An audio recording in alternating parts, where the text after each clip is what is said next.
આજે આપણે બનાવીશું દાળ ઢોકળી। તો દાળ ઢોકળી સૌથી પહેલાં કઢાઈમાં તેલ લેવાનું છે, રાઈ અને સૂકા લાલ મરચાં ટુકડા કરીને નાખવાના છે। ત્યારબાદ તેમાં કઢી પત્તા નાખવાના છે અને થોડી હિંગ નાખી બરાબર મિક્સ કરી લેવાનું છે। તમે આ દાળ ઢોકળીની રેસીપી જરૂરથી એક વખત ટ્રાય કરજો, કારણ કે આ રીતે બનાવેલી દાળ ઢોકળી મને તો ખૂબ જ ગમે છે। હવે તેમાં કાંદાને કટ કરીને નાખવાનું છે અને બરાબર પિંક થાય ત્યાં સુધી તેને મિક્સ કરવાનું છે। ત્યારબાદ તેમાં ટામેટું ઝીણું ઝીણું કાપીને નાખી દેવાનું છે અને બરાબર મિક્સ કરી લેવાનું છે। ત્યારબાદ હવે આપણે તેમાં મીઠું નાખીશું। મીઠું નાખીને બરાબર મિક્સ કરી લેવાનું છે।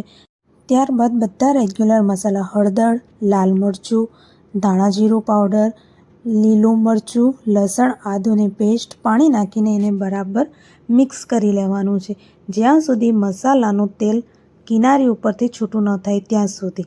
તેમાં કશ્મીરી લાલ મરચું નાખવાનું છે જે કલર માટે।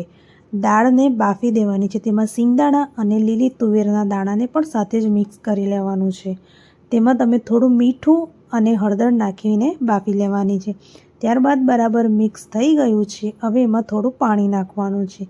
દાળ સરસ મજાની મિક્સ થઈ ગઈ છે। હવે તેને આપણે 2 થી 3 વખત ઉકાળી લેવાની છે। ઉકાળો આવી જાય ત્યારબાદ તેમાં ગોળ નાખીને ફરીથી મિક્સ કરી લેવાની છે।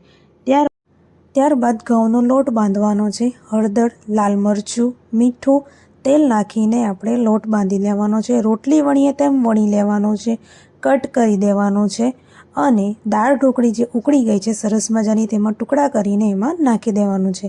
જેમ જેમ આપણે એક એક રોટલી વણતા જઈએ તેમ તેમ આપણે એને હલાવતું જવાનું છે। ત્યારબાદ તેમાં એક આખો લીંબુનો રસ નાખી દેવાનો છે અને બરાબર મિક્સ કરી લેવાની છે।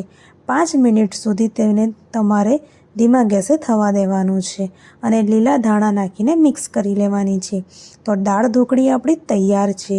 આ રીતે દાળ ઢોકળી મને તો ખૂબ જ ભાવે છે, પણ તમે પણ આ રેસીપીને જરૂરથી ટ્રાય કરજો।